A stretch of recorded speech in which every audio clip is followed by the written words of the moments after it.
didn't even bother to vote yes or no on this bill that took away your right to privacy. He didn't even say, you know, I'm in favor of it. And he didn't justify why he was in favor of it. He didn't say, no, I don't believe that we should take away parts of the First and Fourth Amendment. He didn't say anything. He didn't even vote.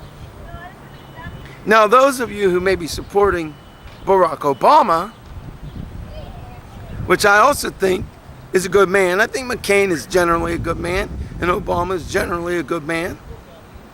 But Barack Obama initially was against the bill.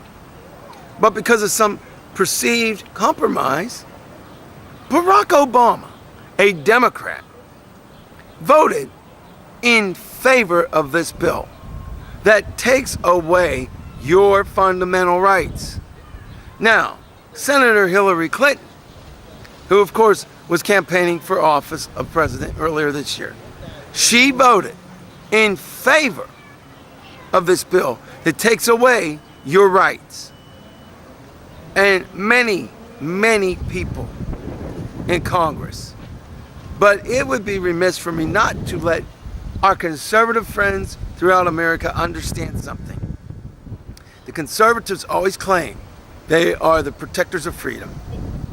Well, if they are the protectors of our freedom, why then did every Republican in Congress, except for John McCain, but every other Republican in Congress, in both the House and Senate, voted in favor of a bill, which is now law, that takes away your rights to privacy and also allows you to be arrested, completely detained, search and seizure of magnitudes unheard of. Okay? They voted in favor of that, my friends. So you have to ask yourself, is there anyone protecting our rights in Washington anymore? Is there any politician fighting to uphold the constitutional rights of every American and fighting to give us and keep what Abraham Lincoln and George Washington and all of our amazing forefathers and other leaders did for over 200 years? Or what about the men and women who fought for 200 and some 32 years to keep that freedom? This is an insult. This is a travesty. And it is a betrayal of America. Yeah, am I long-winded? Maybe. But you're not going to hear about this travesty on your local news or even your national news. They don't want you to know because you see, it's not in their best interest. For one thing, every telecom company in America now has immunity. They help to commit illegal acts, but since they have immunity and since this law has passed, these formerly illegal violations of the Constitution are now legal. In other words, you lost your rights on July the 10th, 2008. But I'm not asking you to believe me. I hope you don't believe me. In fact, I advise you not to believe me. What I want you to do is I want you to get online and look up FISA, F-I-S-A, the FISA law. Look up H.R. 6304. Or go into YouTube and in the search engine, look up repeal FISA or type in 6304. And on all search engines, look it up. Or maybe some newspapers may actually have the decency and feel responsible enough that they would write about this horrendous law. But here's the thing. Even if you go to www.senate.gov or www.house.gov, you can look it up, H.R. 6304, and you can find out every senator or House of Representative, okay, who voted in favor of this. But when you find out all the ramifications And I haven't even told you about most of them. When you find out all the ramifications, you will have no choice as an American that values freedom, if you value your freedom. I don't know, maybe you don't. But if you value your freedom, if you care about your grandfather who fought in World War II, or your great-grandfather who fought in World War I, or your great-great-great-great-grandfather who may have fought in the Civil War, and so on and so forth. If you care about them, and you care about what guarantees your rights to freedom, then you have got to act, and you've got to act today. We must all unite together and fight to repeal this FISA law. And let me just say, I used to be in law enforcement training, and in law enforcement, I did the thing, okay? I did the training. Yes, I want to protect my country. This law and others like it does not protect you. In fact, it hurts you, because now they can use anything and everything against you for no good reason.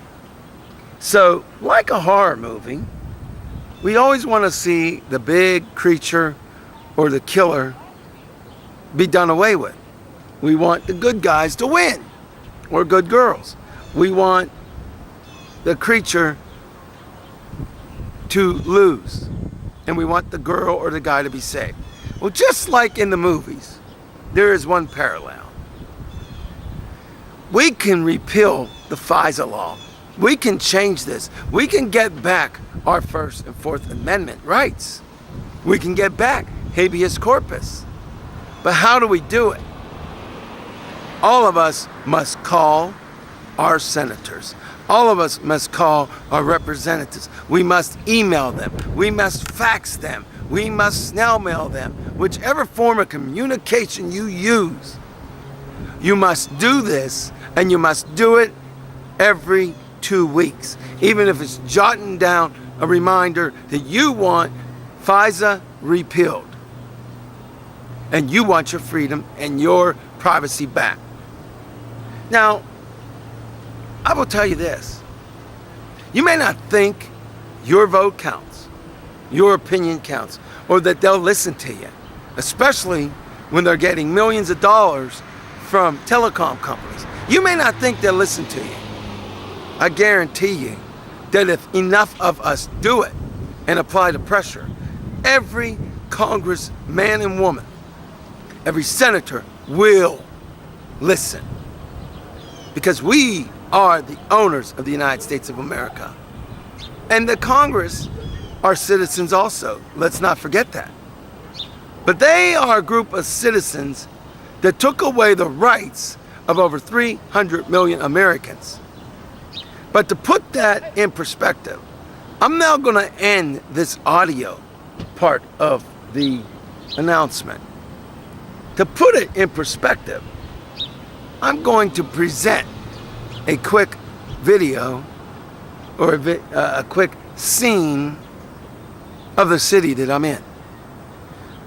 But let me close with this. If you ever gave a dang about your family and about freedom, if you ever sang God Bless America, if you ever celebrated Independence Day or Memorial Day, if you ever did any of that, or even watched the fireworks, then you as an American are responsible, and you've got to get to work now. You have to legally and peacefully fight to get back our rights. That's your job. I don't care if you're 15 to 115. I'm asking all of you to fight legally and peacefully for freedom. Because if you don't, this is only the beginning of what will happen. Let me remind you, there is also the Real ID Act. They're trying to make every American have an ID card that will provide every micro piece of information, every minute, not micro, but minute piece of information about your life. It will include your bank account information.